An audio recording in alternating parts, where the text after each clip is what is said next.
He's afraid to be measured against others who are talented. See how he comes out. And so, fearing to fail, he never succeeds. Okay? You, bring out the teacher in me.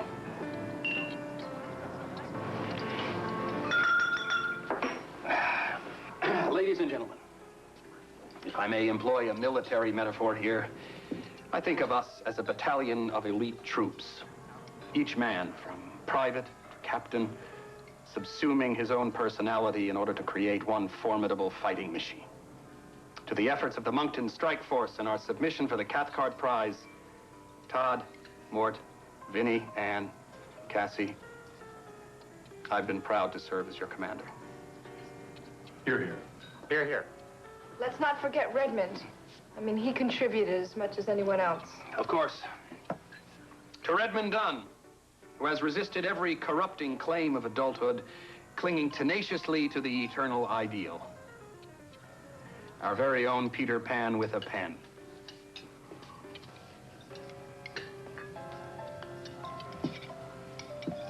Was that not what you had in mind?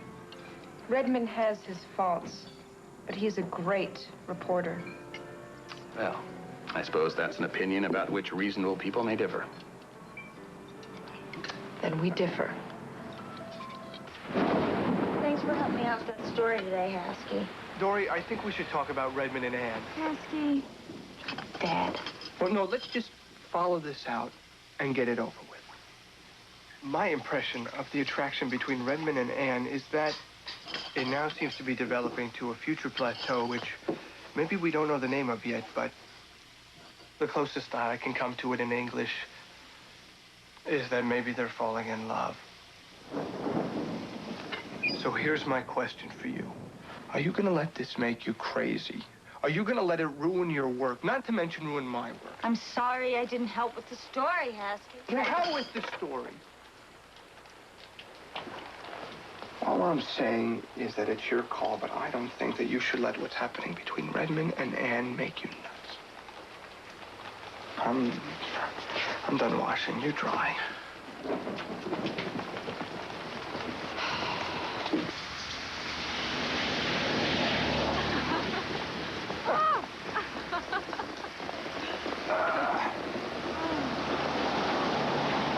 Oh, thank you.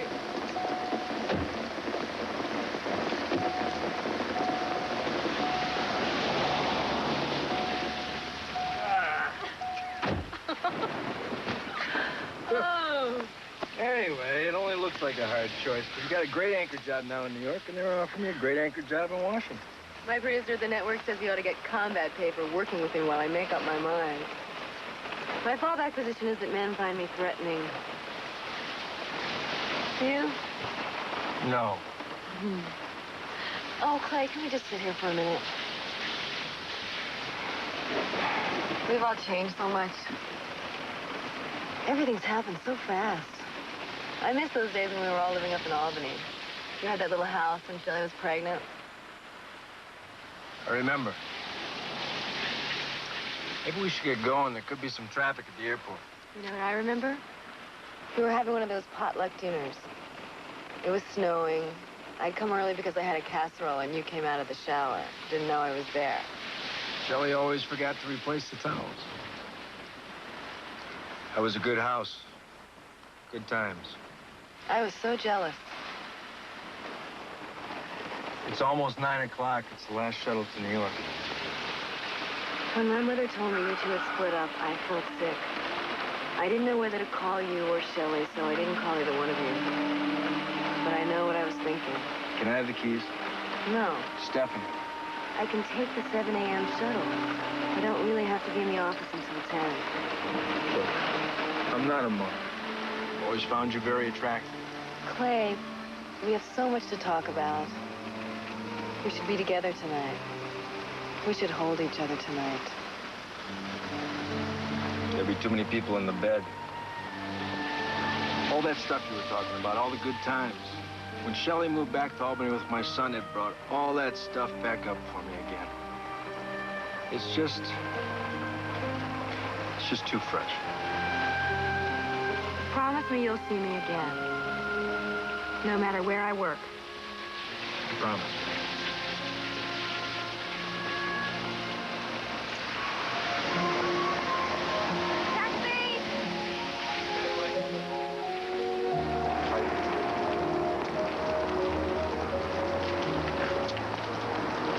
Never get one now, not in this weather. I don't mind giving you a lift if you like. Thanks, but I'm sure there'll be another cab along soon. Enjoy the dinner? I was glad to be there. You seemed very preoccupied.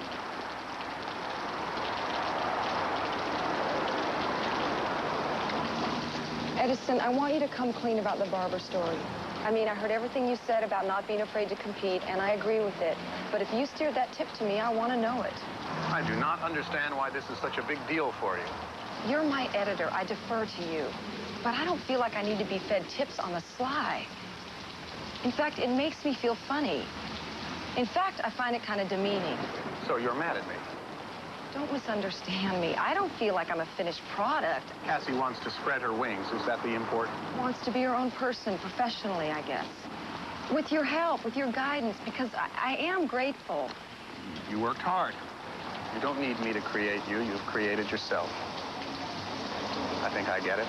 Edison, you're taking this wrong. No, Please I think I'm taking it exactly right. Good night.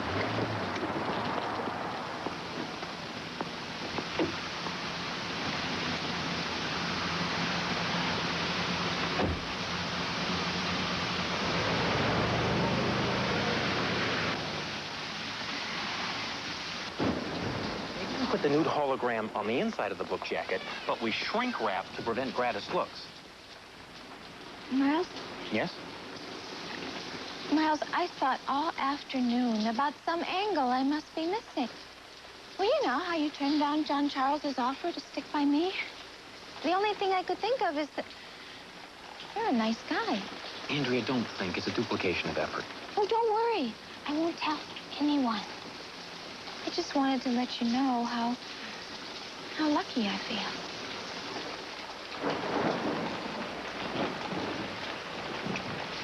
Keep the tape recorder by your bed.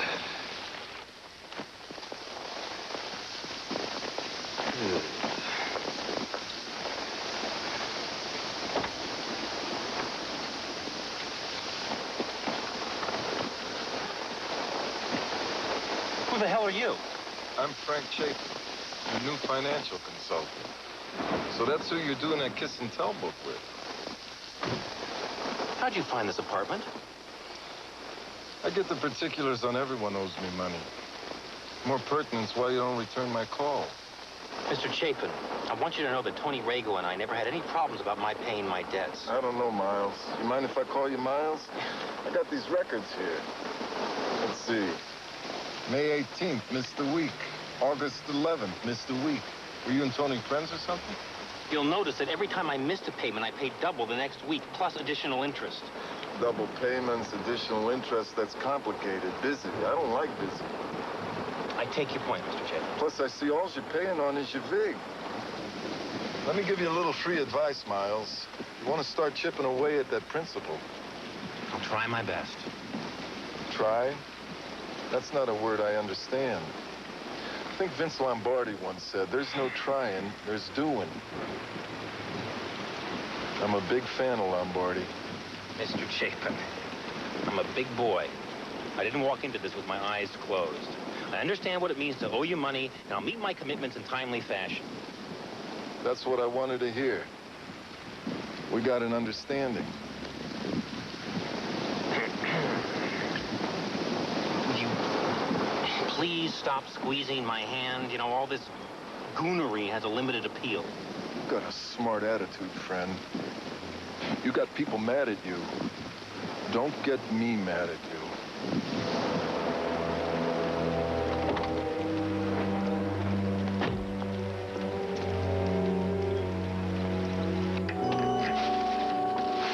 Don't shoot, don't freak out. It's me. Hi. Hi. Oh, I fell asleep. How was your dinner? Edison King make a speech? Yeah, he talked. The food wasn't very good. I unpacked some of your stuff. You know, just regular stuff. You know, nothing personal. Wow. Why don't we unpack some wine? Sounds good. You help me find the place. We owe ourselves a housewarming present. Oh, boy, you scared me. You know, Redmond, I think maybe you're right about Edison King. Trust me, babe. He made this wisecrack after the dinner about you not wanting to be up for the Cathcart. Hey, I ate elsewhere. To your new home.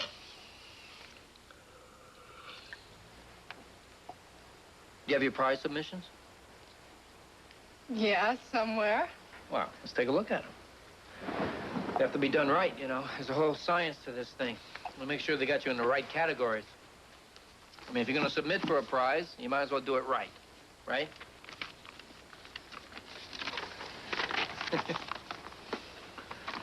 Okay, let's see. Good. They've got you in writing on deadline. 3 stories. What happened to our 4th story? What about our Ellisville house story? Hmm? Where is it? What?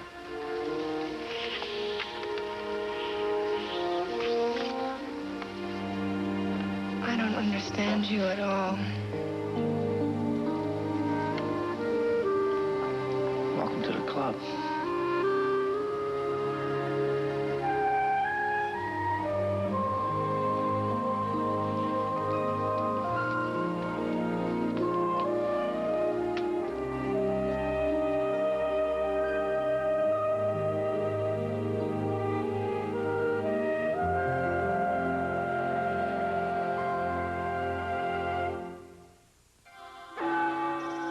Sometimes I dream I'm in Italy, driving this incredible sports car. And my boss is there. He says, "We need a ride to the shareholders meeting." Now, here's where it gets weird. The sports car has 4 doors. I mean, there's no such thing as a 4-door sports car. It's just a dream, right?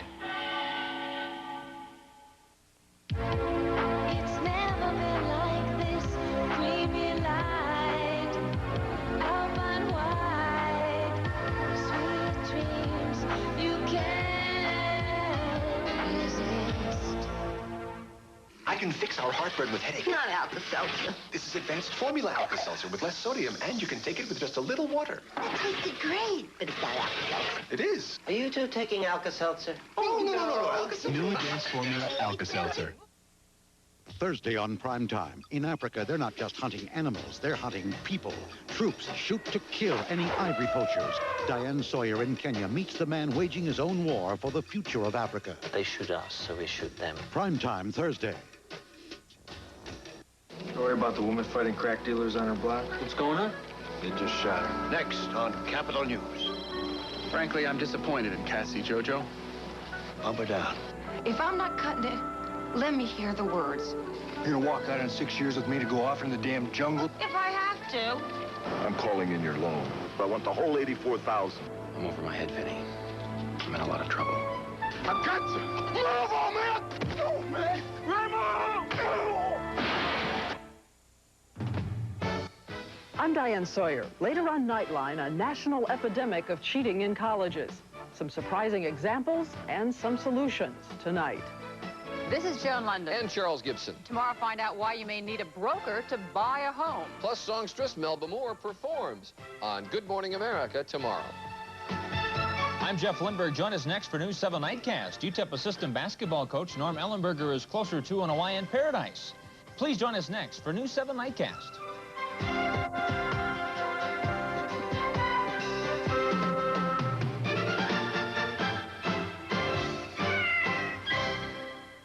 This is ABC. The program or the commercial. If it was the program, you can bet that